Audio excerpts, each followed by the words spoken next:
Sean bienvenidos a Voces del Territorio, un podcast abierto y plural para dialogar con quienes defienden y protegen el medio ambiente y el suelo de conservación en Tlalpan. Hola, buenas tardes. Hoy estamos en nuestro primer episodio de Voces del Territorio y tenemos como invitada a la doctora Leslie Solís. ¿Nos podrías hablar más sobre tu trabajo y tu carrera? Claro, tengo un doctorado en Ciencias de la Sostenibilidad, donde estudié los procesos forestales y el cambio climático. Actualmente soy la jefa de Unidad Departamental de Educación Ambiental en la Alcaldía Tlalpan y he participado en diversos colectivos ecologistas y feministas. Ok, perfecto. El día de hoy vamos a hablar sobre el suelo de conservación. El suelo de conservación de Tlalpan aporta agua, biodiversidad y regula el clima en toda la ciudad, pero sigue siendo un poco valorado. ¿Por qué crees que a pesar de su importancia históricamente ha estado tan desprotegido en la agenda pública? Claro, hablar del suelo de Tlalpan implica hablar un poco acerca de cómo ha sido la política de su protección. Y creo que el hecho de que hoy se encuentre con poca protección en términos ambientales es consecuencia de una suma de factores que hoy convergen en este territorio tan importante. Por un lado, creo que la visión urbano-rural ha sido bastante perjudicial porque ha separado a los ecosistemas urbanos de los ecosistemas forestales. Ha pensado a la ciudad como la extensión de una mancha urbana, dejando de lado la provisión de alimentos y de servicios ecosistémicos necesarios para la vida de los habitantes. Eso ha hecho que en el suelo de conservación se encuentren las personas encargadas de resguardar este territorio, la biodiversidad y los servicios ecosistémicos que hay dentro de todos estos ecosistemas. Al mismo tiempo, los beneficios que nos da el suelo de conservación, como agua limpia, provisión de agua, regulación climática, son beneficios que no son tangibles. Las personas comunes difícilmente pueden identificar estos servicios ecosistémicos y por lo tanto la responsabilidad de resguardo y de protección ha caído dentro de las responsabilidades de las personas que los habitan. Pero en suma, estas personas que habitan el suelo de conservación también enfrentan dificultades sociales importantes. El tema de la desigualdad social y el tema de la urbanización ha provocado que las personas con menos recursos y más empobrecidas sean las que habitan las periferias de las ciudades. Y entonces estas personas, además de tener que satisfacer sus necesidades más básicas día con día en un contexto de desigualdad social, además hoy cargan con la responsabilidad de proteger un territorio que nos da muchísimos beneficios ambientales, no solo a ellos, sino a toda la Ciudad de México. En suma, me parece que la protección del suelo de conservación ha estado conformada por una serie de políticas fragmentadas y pensadas en el corto plazo. Pareciera que la protección del suelo de conservación responde a la voluntad política en turno y no contamos con una legislación, con una política o con alguna iniciativa que pueda tener un programa de desarrollo tanto social como ecológico para el suelo de conservación. Hoy el suelo de conservación enfrenta invasiones, incendios provocados, tala ilegal y la expansión inmobiliaria. Desde tu posición, ¿cuál de estas amenazas es la que consideras que es más urgente atender y cómo lo harías?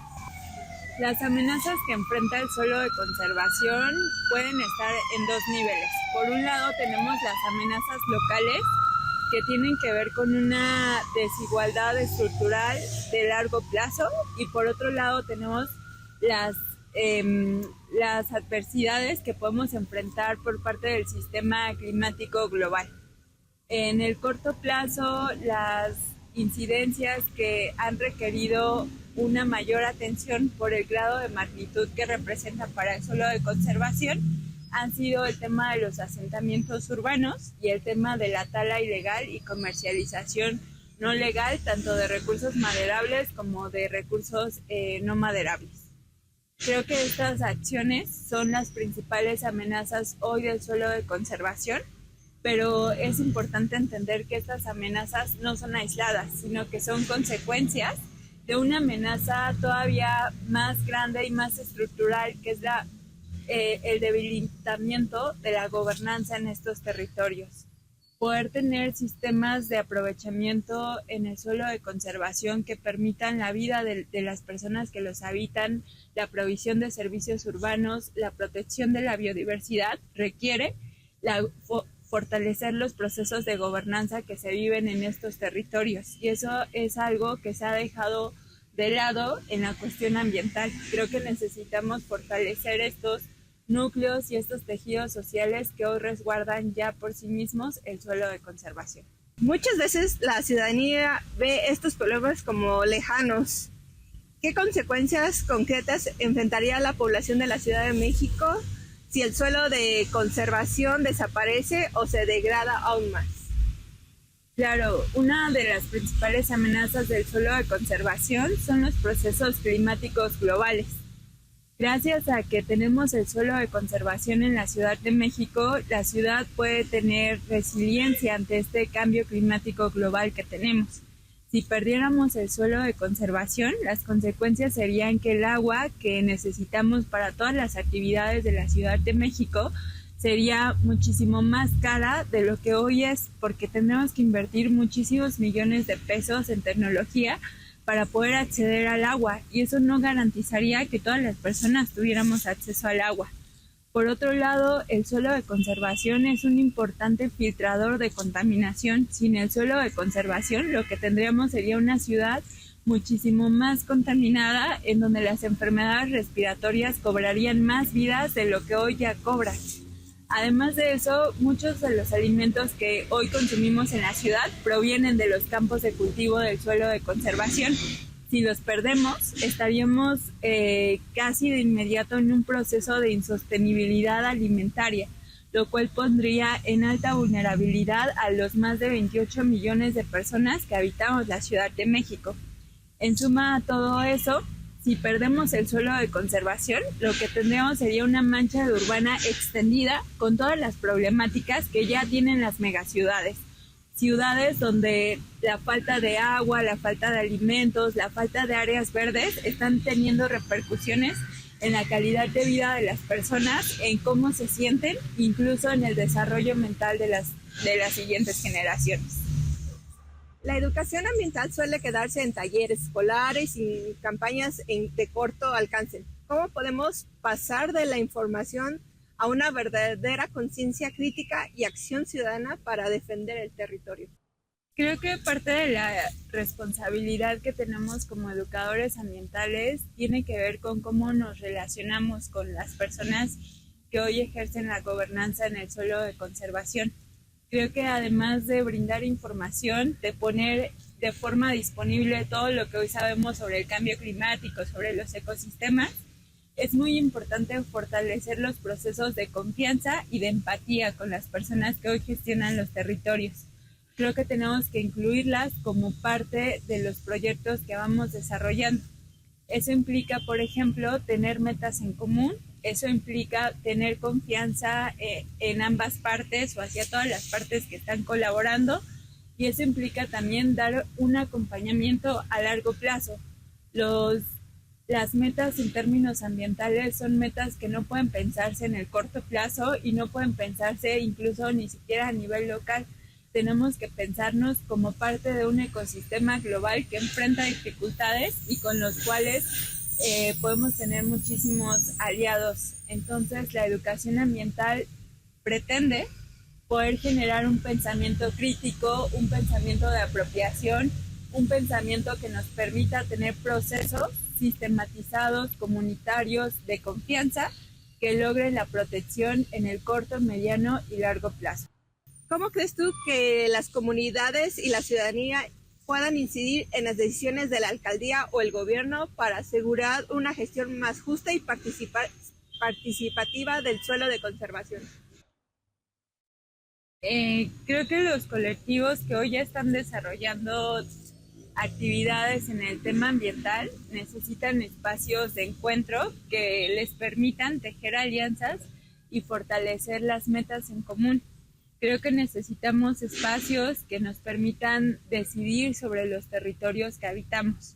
Y eso implica la autoorganización, eso implica el formarse en temas ambientales, pero también en temas políticos. Creo que es un momento importante en el cual la cuestión ambiental tiene que dejar de ser una tarea solamente de algunos cuantos para ser un tema en el cual podamos discutir quién está tomando hoy las decisiones sobre cómo se habitan los territorios y sobre cómo se ocupan los recursos que quedan en el planeta.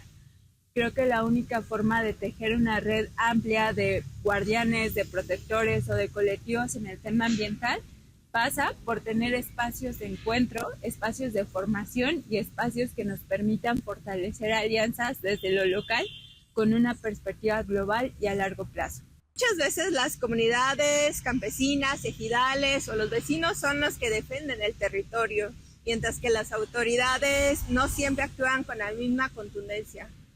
Desde una autocrítica, ¿qué consideras necesario desde el gobierno para mejorar el proceso de protección del suelo? El suelo de conservación da beneficios a todas las personas que habitan la Ciudad de México, pero las personas encargadas de protegerlo y de conservarlo son solo algunas cuantas personas que lo habitan. Si no logramos poder cambiar esta desigualdad en cuestión de proyectos desde la política pública, no podremos tener una estrategia integral que proteja el suelo de conservación.